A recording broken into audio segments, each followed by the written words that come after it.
Hi friends happy new year. मु तो 100% sure अच्छे आपण मैंने न्यू ईयर रे बहुत एंजॉय करथिबे।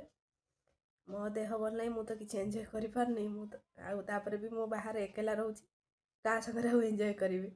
एबे भाबिची इवनिंग रे पकोड़ी छाणी खाइबे बोली चलंतु देखेबे। पकोड़ी करी बोली मो बंधा कोबी प्याज धनिया पत्र कंचा लंका सब केमती काटिंग नैची एथे बेसन ऐड कर देबे। एबे आउ बेसिक मसला माने ला लूण और लंका गुंड बेस किसी पकईनी। चलतु गैस रे फ्लेम को ऑन कर देबा। प्रथमे आकु मिक्स कर देबा कारण बंधा कोबी बहुत पानी थाए। प्रथमे पानी ऐड करबानी धीरे धीरे मिक्स कर देबा।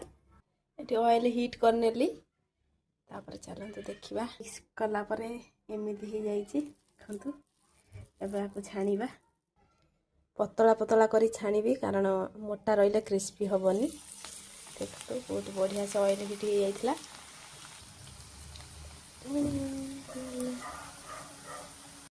रेडी है गला गरम गरम बंधा कोबी पकोड़ी।